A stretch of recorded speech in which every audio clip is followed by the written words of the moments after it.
Welcome everyone to a new video. So in this video we are going to talk about a very interesting name reaction which is called the Chan-Lamb-Evans coupling reaction, or this reaction is also called at times Chan-Lamb coupling reaction. So this is a very important reaction which is used for the formation of aryl heteroatom bond. ठीक है, मतलब यहाँ पर आपका क्या है कि एक बोरोनिक एसिड लिया जा रहा है, aryl boronic acid, and here what you have is an either an amine or alcohol या फिर सल्फोनामाइड, और आप उसका रिएक्शन कर रहे हैं in presence of copper acetate as a catalyst या स्टोइचियोमेट्रिक अमाउंट में आप यूज करते हैं इस पर्टिकुलर रिएक्शन के अंदर. ठीक है, तो इस रिएक्शन की स्पेशल बात क्या है? इस रिएक्शन की स्पेशल बात ये है कि ये स्पीशीज आपका जो बोरोनिक एसिड है, दिस इज ऑल्सो न्यूक्लियोफिलिक, और यहाँ पर आप जो अपना एमीन और अल्कोहल ले रहे हैं वो भी न्यूक्लियोफिलिक है. So both the species are nucleophilic in nature and still they are reacting to give you the desired aryl heteroatom bond. So that is a very beautiful reaction. So in this video what we are going to see, we are going to look at the reaction, its mechanism, और इसके दो चार example देख लेते हैं, so that अगर किसी भी एग्जाम के अंदर ये रिएक्शन आए तो आपको पता होना चाहिए कि इस रिएक्शन के अंदर क्या हो रहा है. ठीक है, let's start the video.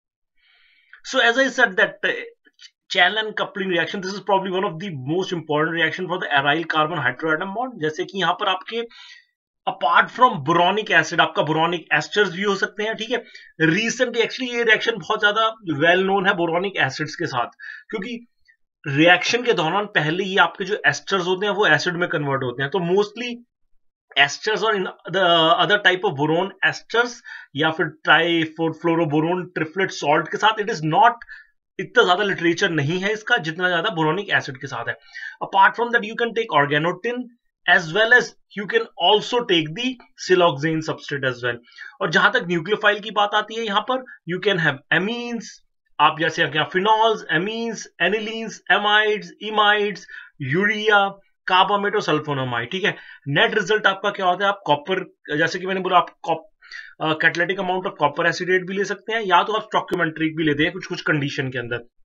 और ये रिएक्शन ओपन एयर, मतलब आपको फ्लास्क अपना ओपन रखिए, क्योंकि इस रिएक्शन के अंदर क्या होता है कि air act as an oxidant. ठीक है, जो कि आपका जो कॉपर आप यूज कर रहे हैं उसको रीऑक्सीडाइज करता है दोबारा. ठीक है, so that is the role of the air in this particular reaction which act as a oxidant. तो हम क्लियरली देख सकते हैं कि अगर हम यहाँ पर इन दोनों स्पीशीज को रिएक्ट करके एक तरह से हम क्या कर रहे हैं, लेट अस सपोज अगर यहाँ पर ही हम एमीन ले रहे हैं, एमीन के साथ अगर हम रिएक्शन कर रहे हैं एराइल बोरोनिक एसिड का, तो रिजल्टिंग प्रोडक्ट हमें क्या बना? कार्बन नाइट्रोजन बॉन्ड फॉर्मेशन, जो कि हमें बकवार्ड हार्डविक क्रॉस कपलिंग के अंदर भी मिलता है. लेकिन इस रिएक्शन का हमारा एडवांटेज क्या है कि हम इसको एक तो कर सकते हैं रूम टेम्परेचर पे, और दूसरा एडवांटेज है ओपन फ्लास्क, मतलब कोई ड्राई रिएक्शन या various fancy type of palladium catalyst या लिगेंड्स की जरूरत नहीं है. ठीक है, so this is the beauty about this particular reaction. So अब इसका हम एक बार मैकेनिज्म देख लेते हैं इस रिएक्शन का. सो इसका जैसे कि अब आपका क्या है कि ये वाला सेकेंडरी एमीन है, and here what you have is a aryl boronic acid. So आपने क्या किया? कॉपर एसिटेट बेस लिया, पिरिडीन. इस रिएक्शन में आप बिरिडीन हो गया, ट्राइथैलामीन हो गया, या फिर आप अदर टाइप ऑफ जो बेसिस हैं वो भी यूज कर सकते हैं. RT open air. So what you have done is basically a carbon nitrogen bond formation. So अब इसका मैकेनिज्म देखते हैं. तो फर्स्ट स्टेप में आपका क्या होता है कि एमीन जो होता है कॉपर एसिडेट और पिरिडीन के साथ इंटरैक्ट करने के बाद आपका क्या होता है कि pyridinium acetate लीव कर जाता है, and this is the type of copper complex that you form. And in the second step what you have is a transmetallation that takes place. Transmetallation के बाद आपकी ये species बन जाती है. So in presence of copper 2 salt, ये copper दोबारा से enter करता है इसके अंदर, जिससे ये वाला जो copper complex होता है this is oxidized to copper 3. ठीक है, ये ऑक्सीडाइज होता है कॉपर 3 में और ये कॉपर 1 के अंदर. तो जब ये कॉपर 1 में बन जाता है तो इसको रीऑक्सीडाइज कॉपर 2 में कौन करता है? Air, because air is acting as an oxidant. ठीक है, इसके बाद ये पर्टिकुलर स्पीशीज होती है reductive elimination to give the desired carbon nitrogen coupled product. ठीक है, now let us look at दो चार एग्जांपल देख लेते हैं जिससे आपको पता चल जाए. पहला एग्जांपल अगेन बोरोनिक एसिड, यहां आपका सेकेंडरी एमीन है. In presence of the desired condition, what you have end up getting is the amination, जो कि आपको बकवार्ड कपलिंग में भी मिलता है. यहां पर what the substrate that you are dealing with is an imide. This is a lactam.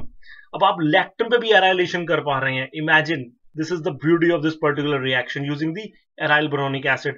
Apart from that, आप indoles का भी annihilation कर सकते हैं using aryl boronic acid, copper acetate और ह्यूनिक्स बेस. आप क्लियरली देख सकते हैं यहां पर कई जगह यहां पर इक्विवेलेंट अमाउंट के अंदर कॉपर एसिटेट यूज किया गया. जैसे कि मैंने बोला कुछ केसेस में आप कैटालिटिक भी यूज कर सकते हैं, कुछ केसेस में आप स्टोइकोमेट्रिक भी यूज करते हैं. ठीक है, सो यहां पर आप एनालाइजेशन करते हैं. और सबसे इंपॉर्टेंट एग्जांपल आप क्लियरली देखिए, अगर नॉर्मल केस में अगर आपको ये एंट्रेंस एग्जाम में अगर क्वेश्चन आता तो आप 100% इस आयोडो की कपलिंग यहां से कर देते, मतलब ये वाला कार्बन और ये वाले कार्बन का बॉन्ड बना देते. लेकिन what we are doing here is a Chan-Lamb coupling. So instead of that, what you are forming is a ether bond. इस ऑक्सीजन और इन दोनों के बीच में bond के, this is what you are forming. What you are forming is diaryl ethers.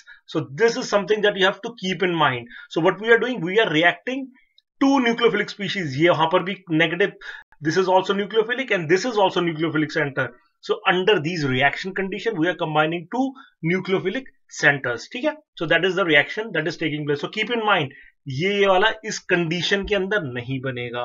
Keep that in mind. That is how the gate के अंदर, यार mostly इस तरह क्वेश्चन गेट में ही आ सकते हैं, क्योंकि मुझे लगता है कि गेट में जो पेपर सेट करते हैं वो ज्यादा कॉन्सेप्चुअल होता है, नेट के अंदर नहीं. And in the second reaction, you can clearly see here also you can carry out the O-arylation. Okay, so this was about the Chan-Lamb coupling reaction. If you have any confusion, do let me know. Okay, take care.